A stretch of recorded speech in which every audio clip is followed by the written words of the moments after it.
Buen día, doctor. Nosotras somos Zaira Rojas, Ana Ramírez y Karen Núñez. Somos de primer semestre de la carrera de psicología en la Fundación Universitaria Cuentas Lorenz. Esta entrevista es para nuestra clase de introducción a la psicología. Estamos explorando los campos aplicados y a nosotros nos corresponde la psicología de la sexualidad. Ujú. Puedes colaborar diciendo tu nombre, presentándote, hablando un poco de tu historial académico y tu experiencia laboral. Claro que sí, bueno, en principio soy Diego Alejandro Saavedra Roa, soy psicólogo egresado de la Conrad Lorenz, cuento con una maestría en psicología clínica y de la salud de la Universidad de los Andes. He trabajado, bueno, tanto en mi vida, es que es como un mix, como académico y profesional, pero puntualmente he trabajado.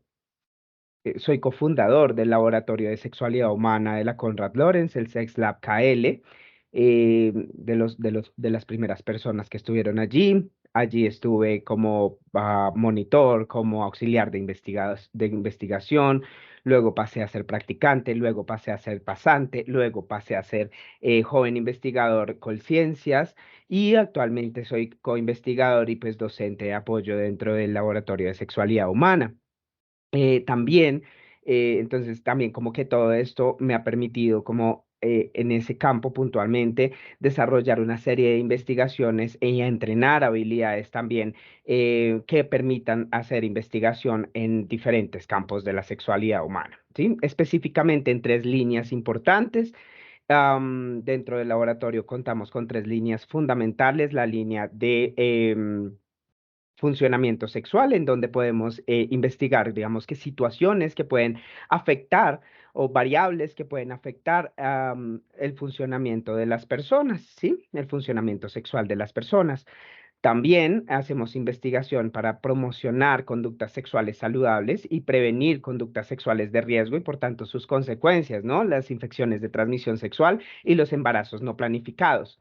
Y también hacemos investigación en violencia o abuso sexual, es decir, temas relacionados con prevalencias, como poder prevenir al respecto esta situación que es tan infortunada para todas las personas, específicamente para las poblaciones que tienen alguna mayor vulnerabilidad o un determinante social importante, como lo pueden ser las mujeres, los niños, niñas, adolescentes, que se pueden ver vulnerabilizados en este aspecto. Em, mm, Adicionalmente, también he liderado programas de promoción de la salud tanto sexual como emocional y física en entidades tanto gubernamentales como en instituciones educativas. Y también alrededor de 8 años haciendo atención de forma particular, específicamente de forma individual, en pareja y puntualmente con población diversa. Ese ha sido como mi experiencia y también como mi recorrido académico, pues como teniendo en cuenta lo que me comentan. Vale, muchas gracias. Bueno, y la primera pregunta sería como para ti, ¿qué es la psicología? Qué gran pregunta. Yo creo que en estos momentos o cuando uno se va formando a lo largo como de tu recorrido académico en general, nosotros pues tenemos una definición como clara, ¿no? Como la ciencia que estudia el comportamiento humano. Y en ese comportamiento humano o en esa definición caben muchas, muchas cosas em, que, bueno, a veces incluso todavía hay teóricos y demás que todavía están indagando por la epistemología puntualmente, o más bien como el campo de estudio, y a veces hay disputas importantes académicas, por decirlo de esa manera, discusiones más bien importantes. Mm, Particularmente para mí, justamente es eso, el comportamiento en todo sentido, donde hay seres humanos, hay comportamiento, específicamente el comportamiento humano, ¿no? Entonces, donde hay seres humanos, hay comportamiento y por tanto hay la posibilidad de que haya psicología. Esa es la psicología para mí. Ok, vale. Y la segunda pregunta es, ¿desde qué enfoque o mirada epistemológica ejerce su labor como psicólogo? Claro que sí. La perspectiva o enfoque epistemológico que yo suelo trabajar es la perspectiva de la ciencia basada en evidencia. ¿Esto qué quiere decir? Que lo que haya mostrado evidencia es importante aplicarlo porque la idea no es ajustar los conocimientos que desarrolla la ciencia, más bien, no es ajustar al ser humano a los conocimientos que desarrolla la ciencia, sino todo lo contrario, poner la ciencia como una herramienta al servicio de las necesidades de las personas. Y ese servicio debe ser en función de lo que ha mostrado efectividad en ese orden de ideas poderlo brindar para que en ese orden para que en esa medida de las cosas se puedan resolver tantas dificultades que tienen las personas, tanto a nivel particular como a nivel grupal, etcétera. Em, es importante reconocer que las perspectivas que más han mostrado efectividad, tanto en sus procedimientos como y demás, es decir, que han también puesto a prueba sus procesos y procedimientos, pues han sido las técnicas y estrategias que están fundamentadas en la ciencia cognitiva y en la ciencia conductual. Eso para nadie es un secreto en estos momentos. En ese orden de ideas, muy probablemente la mayoría de las cosas que yo suelo aplicar están, y desde la perspectiva en la cual nos movemos, están desde esos dos paradigmas epistemológicos importantes. Vale, Gracias. gracias. Bueno, la siguiente pregunta es, ¿qué es la psicología de la sexualidad? ¡Wow! Miren, yo estoy en este campo, como lo han notado, estoy desde hace aproximadamente 10, 11 años en este campo de sexualidad humana. Y todavía es, es muy difícil, digamos, como definir como psicología de la sexualidad. Mm, Yo creería más bien que podríamos hablar de un campo de estudio de la psicología, en donde se estudia específicamente la sexualidad humana. Y allí, pues, hay muchas cosas que podemos hacer, o más bien podríamos investigar o podríamos aplicar, generar intervenciones, evaluaciones que busquen muchas cosas. Por ejemplo, lo que les decía, intervenir en funcionamiento sexual, intervenir para prevenir conductas sexuales de riesgo, intervenir para prevenir violencia sexual, eh, hacer estudios en género y en diversidad sexual. Eso ese es como en particular este campo de estudio, un campo de estudio donde la sexualidad y todo lo que implica culturalmente la sexualidad, que no es solamente el acto coital, por decirlo de esa manera, y menos reproductivo, es un comportamiento humano que está ligado de muchas variables culturales, sociales, etcétera, antropológicas, que definitivamente requieren de ser estudiadas para que podamos brindar una mayor resolución en las dificultades que las personas presentan en esta área, que a veces, por el hecho de ser un área tan íntima, es muy difícil de investigar o incluso de aportar en general pues, a las necesidades humanas en general. De acuerdo. ¿A qué dilemas de carácter ético se puede enfrentar un profesional de psicología de la sexualidad? Wow, muchísimos, muchísimos. Dependiendo del área aplicada en el cual te encuentres, o dependiendo del área, mejor dicho, en el cual te encuentres. Me va a remitir a dos cosas: al área aplicada puntualmente, a las intervenciones incluso clínicas, y a las intervenciones o a la investigación, ¿sí? En primer lugar, en la investigación podemos estar enfrentándonos a muchos dilemas éticos. Cómo abordamos a una persona en particular, ¿sí? Cómo preguntamos ciertas cosas que no generen mayor sensibilidad, ¿sí? Que no revictimicen, por ejemplo, en el tema de la violencia sexual, am, que como por ejemplo abordamos adolescentes para que las personas o para que, por ejemplo, no lleguemos a brindarles información excesiva que pueda llegar a ser, brindar información excesiva a un adolescente puede ser abusiva, por ejemplo. Entonces, ¿hasta dónde está ese límite? ¿Sí? Eso es importante. Sí, sin que tengamos allí que tener o más bien teniendo muy claro nuestro punto. ¿Qué más es importante? Am, por ejemplo, en evaluación psicofisiológica, ¿cómo medimos las respuestas fisiológicas relacionadas con sexualidad humana sin llegar a romper con la autonomía, con un principio tan importante para las personas que es la autonomía y su confidencialidad, ¿no? Entonces, también importantísimo ese aspecto.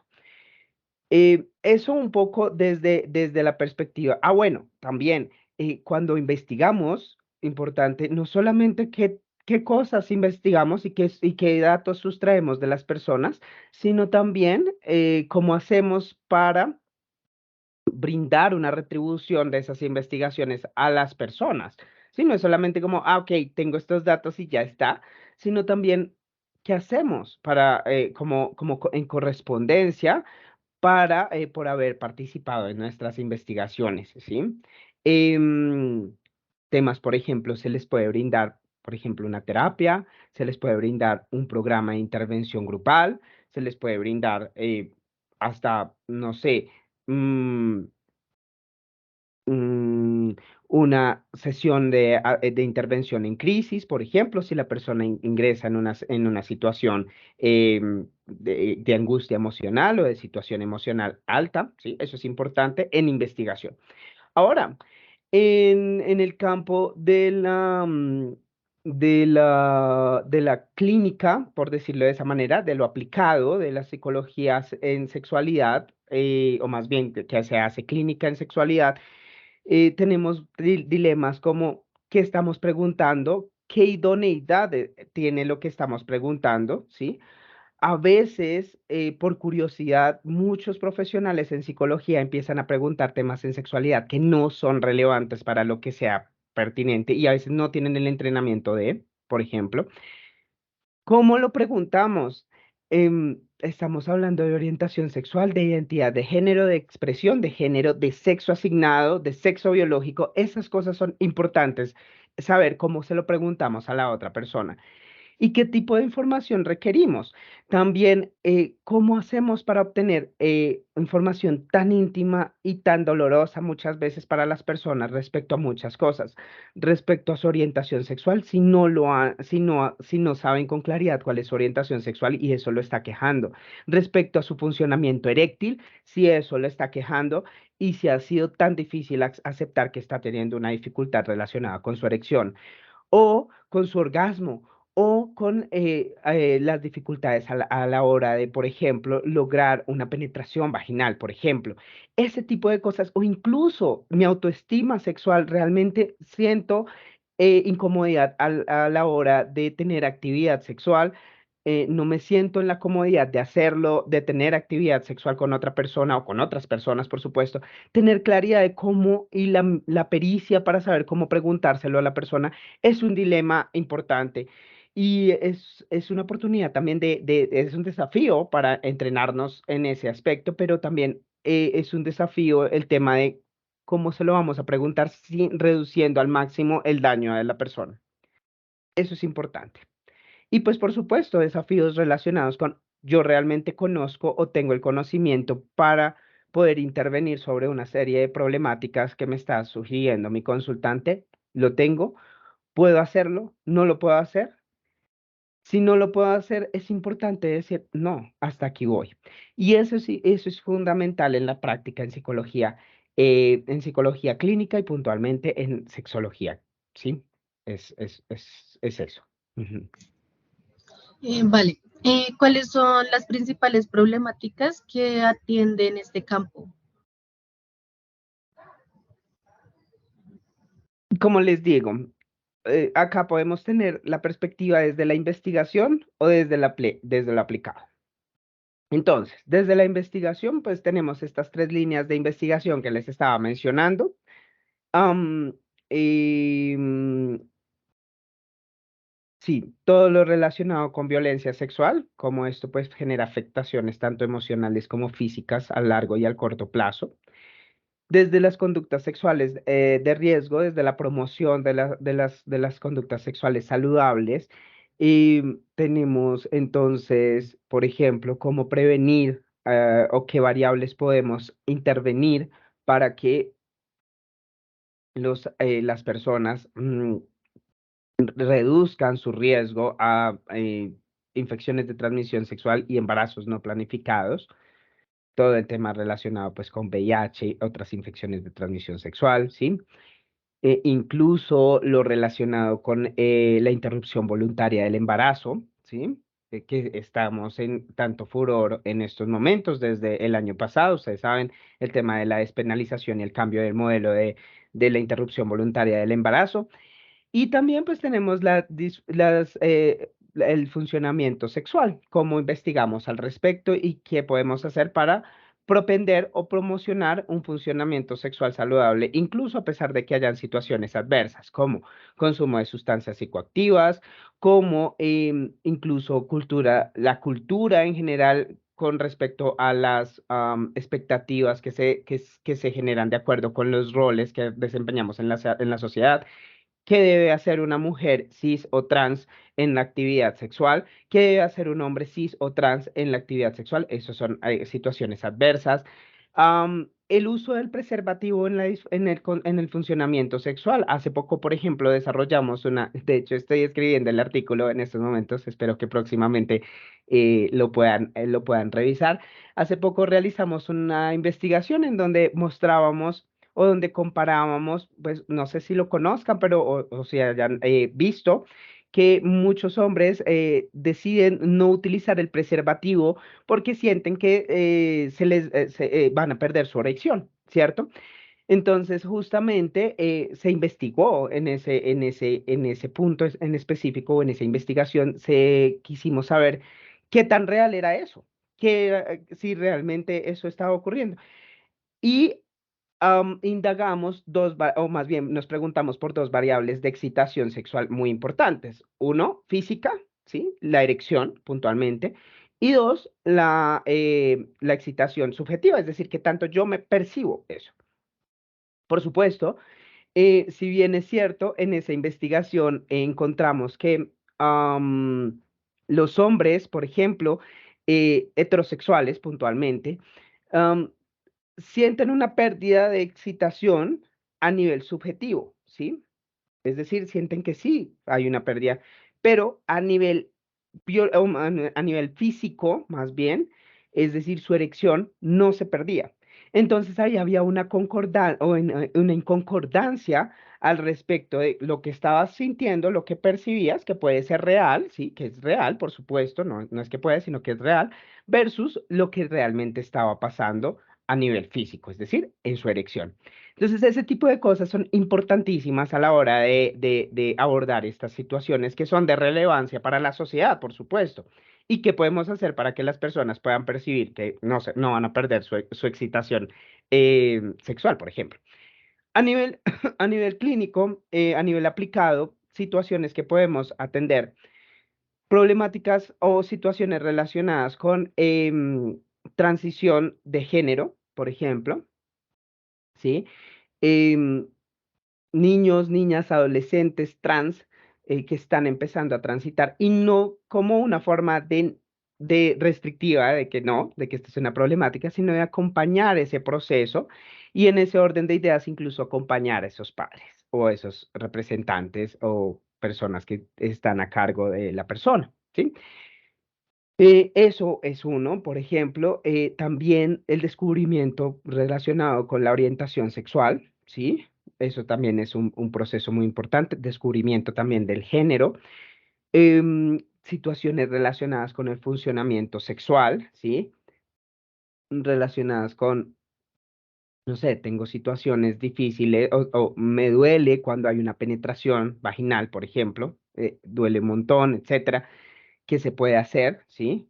Bueno, allí evaluando que todas las condiciones están favorables y que no haya nada físico, pues ya allí, por ejemplo.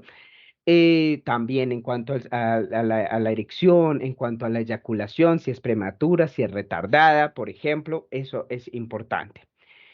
Acompañamientos, por ejemplo, relacionados con la interrupción voluntaria del embarazo, cuando estaba hablando un poco del modelo previo que teníamos nosotros, el modelo por causas, no sé si recuerdan las tres causas y demás. eh, Antes de ese modelo, o más bien desde el 2022 para atrás, cito, nosotros los psicólogos teníamos un papel fundamental para lograr o favorecer que las personas pudiesen acceder a la interrupción voluntaria del embarazo sin ningún tipo de barrera, ¿sí? Entonces, por ejemplo, ese tipo de asesoramiento y de conceptos clínicos podemos brindar allí.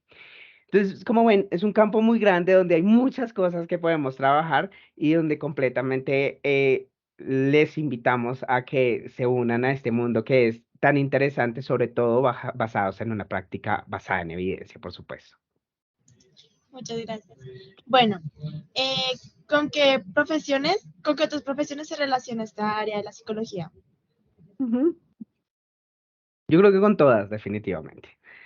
O sea, psicólogo que no trabaje con un equipo interdisciplinar y transdisciplinar tiene dificultades, ¿sí? En todo contexto. Así trabajes en práctica privada clínica como en investigación.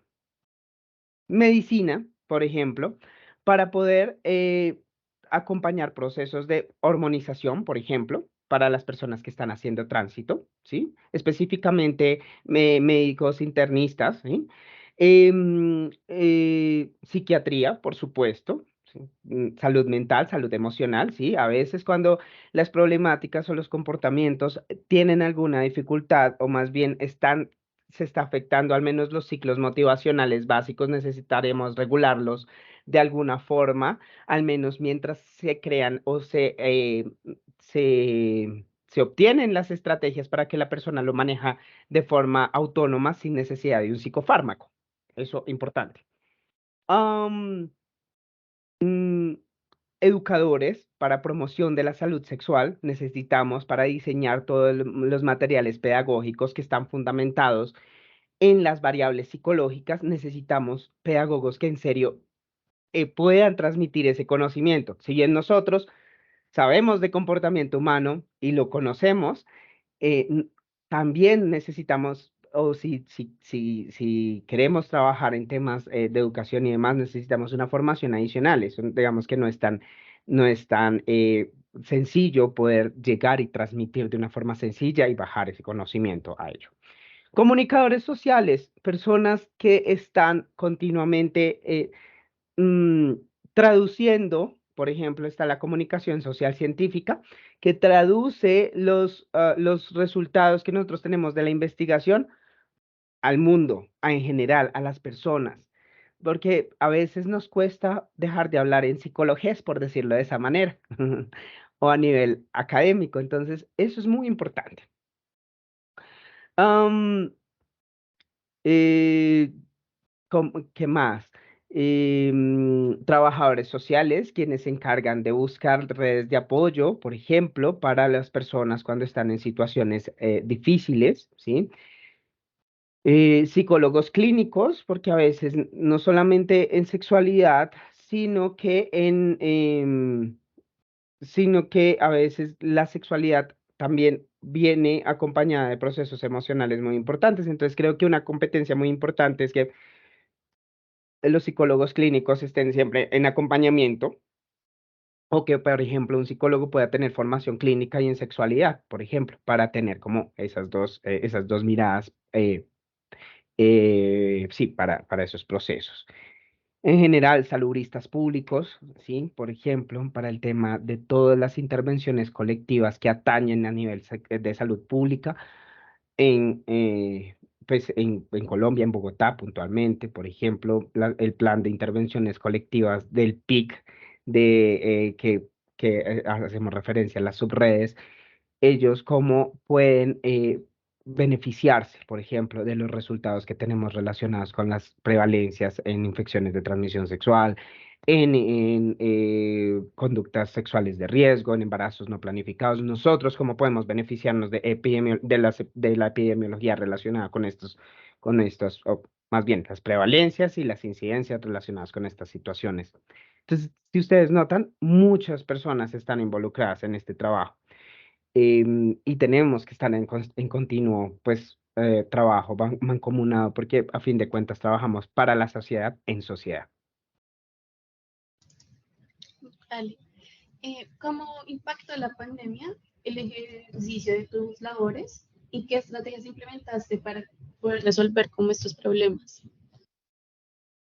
Cuando dices en el ejercicio de mis no sé, como en mis actividades o en las personas o en las problemáticas con las cuales trabajo, no, no sé.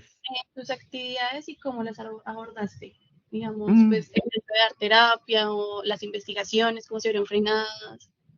ok. Definitivamente, cuando ocurrió la pandemia, todos nos vimos afectados en muchas circunstancias. Es decir, em, fue muy curioso porque al principio, tal vez los primeros meses, hubo un descenso de muchas cosas, pues justamente por toda la adaptación que teníamos que hacer para todo, o sea, para la atención, para las investigaciones, cómo nos podíamos beneficiar de los medios, de las nuevas tecnologías, o las tecnologías de la información, ya no son tan nuevas, de las tecnologías de la información para poder, pues, obtener investigación, para poder hacer atención. Sin embargo, empezamos a notar muchas circunstancias que estaban pasando. Por ejemplo, las tasas de embarazos no planificados se estaban incrementando porque las mayores tasas de abuso y de violencia también se estaban incrementando. Porque ¿en dónde ocurre la violencia? Mayoritariamente en casa. Sí, sabemos que los mayores perpetradores son las personas más cercanas a la familia o que se encuentran en el círculo. Entonces, primero las tasas de actividad de embarazos no planificados estaban disparando, de abusos se estaba disparando, de situaciones relacionadas con emoción, o más bien situaciones emocionales de relevancia clínica se estaban presentando y las personas cada vez estaban solicitando más atención. Incluso ahorita aún noto que hay rezagos, por decirlo de esa manera, o consecuencias a largo plazo de todas esas situaciones que se vivieron, ¿sí? Como que la pandemia simplemente ayudó como a empujar para estallar esas situaciones que se estaban viviendo en casa. Violencia intrafamiliar, sexting, por ejemplo, se aumentó muchísimo. Si bien es cierto, para nadie es un secreto que ya se venía haciendo desde que se dieron las redes o el boom de las redes sociales, el sexting, como se venía haciendo, era grave en estos momentos, ha promocionado muchas cosas como esa sextorsión, el ciberacoso, el grooming, que es cuando un adulto se hace pasar por una persona de la misma, de la víctima, pues para poder manipular y abusar sexualmente de ella, bueno, etcétera. Entonces, todas estas situaciones como empezaron a incrementarse, ¿sí? Y en ese orden de ideas, como nosotros como profesionales debimos capacitarnos mucho, tanto en investigación en línea, por ejemplo, tanto en clínica, en mi parte, para poder atender las problemáticas de forma virtual, sincrónica. En estos momentos, por ejemplo, me encuentro en un consultorio en donde hago atención de forma virtual sincrónica, ¿vale? Y cómo realmente todo esto se pudo en parte como nos forzó un poco como en serio a utilizar algo que está revolucionando o revolucionó el mundo y que en estos momentos también agradecemos, ¿no? Porque hay muchos beneficios y bondades relacionadas con las tecnologías de la información y como eso nos permitió llegar a más gente, ¿no?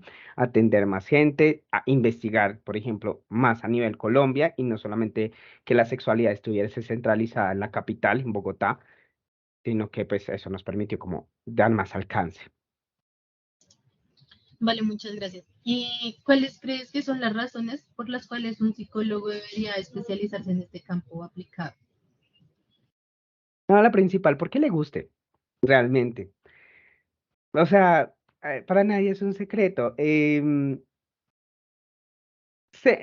sea, las necesidades en temas de sexualidad, como ustedes lo acaban de notar mientras he venido hablando, son muy altas y necesitamos personas que estén em, entrenadas a profundidad. De hecho, en estos momentos se está preparando dentro de la Conrad Lorenz la especialidad en sexualidad humana. Prontamente va a salir. Por si les interesa cuando terminen su pregrado, por supuesto. Si bien es cierto, es una es una necesidad, pues también no podemos obligar a las personas a que hagan algo que no les gusta, definitivamente. No hay, digamos que algo, uno de los retos a los que nos enfrentamos a muchas veces es cuando los profesionales no disfrutan hacer lo que hacen o para lo cual fueron entrenados. Y eso pues va a impactar muchísimo a fin de cuentas en la salud de las otras personas, de las personas a quienes estamos atendiendo. Entonces, la principal razón, que le gusta. Lo segundo, sí creo muy importante, muy, muy importante que todos los profesionales en psicología, todos los profesionales en la salud tengan al menos algunos cursos o algunos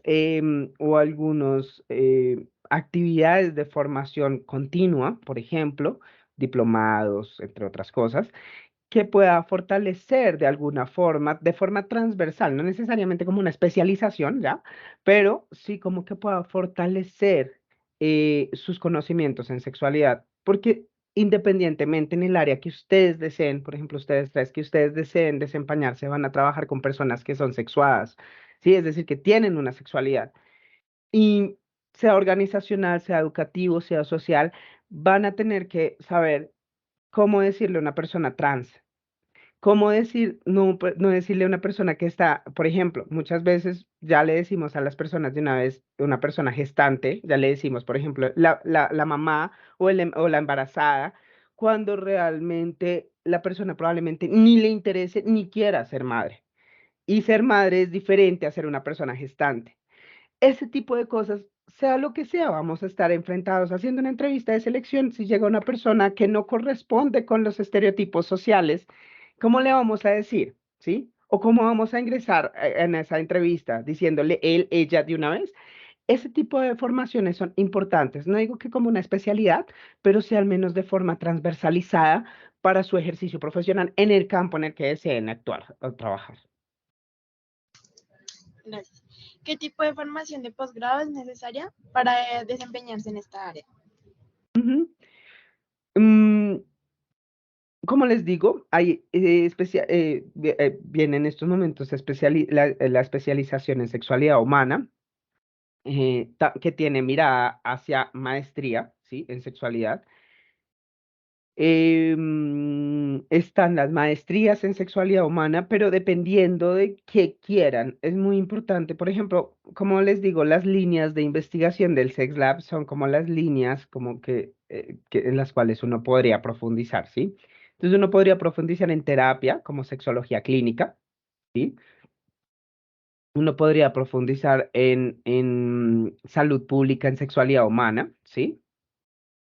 Hay maestrías que son como en sexualidad humana, pero están como más hacia la parte de salud pública, entonces sería importante, por ejemplo, en educación en sexualidad humana, ¿sí?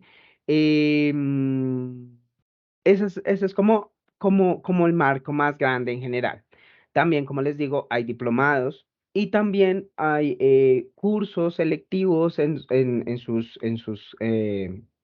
su carrera, por ejemplo.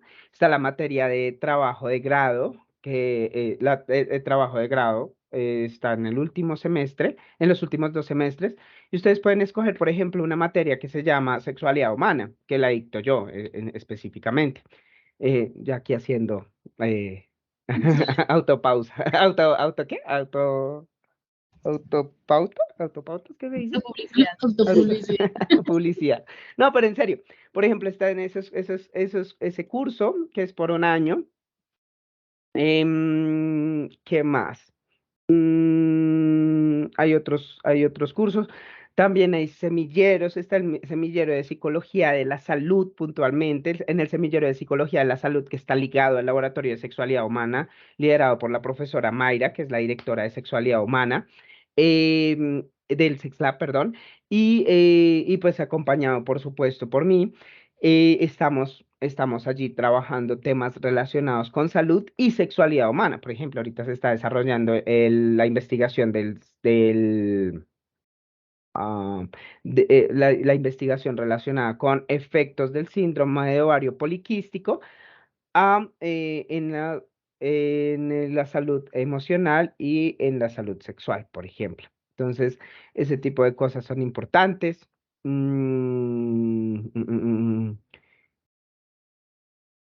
participar dentro del laboratorio de sexualidad humana como monitora, como auxiliar de investigación. Ser auxiliar de investigación te homologa al trabajo de grado, por ejemplo, si en algún momento les interesa. Em, Ese tipo de cosas pueden empezar a propender por la formación, ¿sí? Eh, Puntual en sexualidad humana. De acuerdo, pues es un campo, como nos indicas, muy amplio. Sin embargo, como qué oportunidades laborales se brindan en esta área, tanto en el país como en el exterior. Bueno, oportunidades laborales. em, Sabemos que estamos en una carencia importante de oportunidades laborales. En general, o sea, no es para darnos como un mal panorama, pero creo que definitivamente lo que viene en general en las necesidades relacionadas, por ejemplo, ahorita viene el Ministerio de la Equidad, ¿cierto? Em, y este ministerio, pues, va a requerir de muchos temas relacionados en sexualidad humana. Entonces, también eh, todas las miradas respecto a las nuevas políticas públicas están relacionadas con género y sexualidad en general, o con género y diversidad. Hay muchos o más bien sí, rubros más bien destinados a investigaciones en sexualidad humana, tanto a nivel distrital como a nivel Colombia, país, como a nivel mundial, ¿sí? Entonces creo que es una mirada en estos momentos que está con mucho avance. Entonces, por ejemplo, formarnos en ello para aplicar a ese tipo de investigaciones y en ese orden de ideas, como patrocinar nuestras investigaciones, una muy buena forma de hacerlo, pues dentro del mundo de la investigación. Eh, Dentro del mundo aplicado tenemos pues el tema terapia. Hay muy pocos profesionales en sexualidad humana, sobre todo psicólogos, que están realmente entrenados para hacer eh, terapia en sexualidad humana, ¿sí? Pilas que ahí es otro campo muy importante. Em, Relacionados con personas que trabajan con o personas que viven, por ejemplo, con VIH, ¿sí? A pesar de que estamos tratando de reducir las tasas de nuevas infecciones por VIH, las tasas, o más bien, todavía hay personas que viven con VIH y el acompañamiento de estas personas por medio de profesionales es muy importante. ¿Sí? El acompañamiento relacionado con las personas que quieren hacer una interrupción voluntaria del embarazo también es muy importante. A pesar de que aquí en Bogotá tenemos, digamos que el conocimiento de que ya se puede hacer, no me imagino en las áreas rurales y centros dispersos más bien, donde las barreras se pueden estar dando. Entonces el acompañamiento de allí, de esos profesionales, será muy importante. Em, creo que, pues, como ustedes notan, o sea, el campo está allí. Creo que nosotros debemos ser muy periciosos o más bien muy juiciosos en identificar dónde están esas necesidades y generarlas aún más, ¿sí? Para la población. No como nosotros no somos necesarios y ya está, sino que allí, pues, cómo podemos acompañar esos procesos que les comento.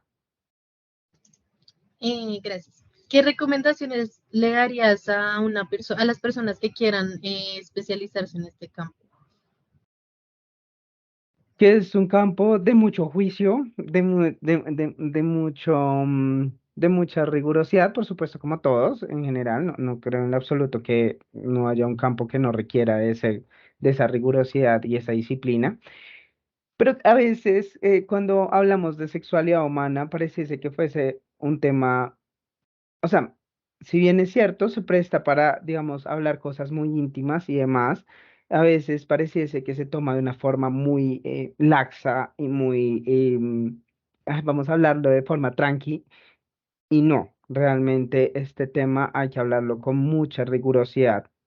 Me atrevería a decir que quizás con mucha más de la que de pronto en otros campos pueda darse. No digo que en otros no se requiera, pero en este campo, debido a la trascendencia, o más bien a la historia cultural que ha tenido el tema de de la sexualidad, que ha sido espacio para burlas, para misoginia, para etcétera, para muchas cosas, ha sido el espacio para generar incluso la investigación en la ciencia en muchos momentos, en su historia, en la sexualidad, pues se veía muy machista y demás, ¿cierto?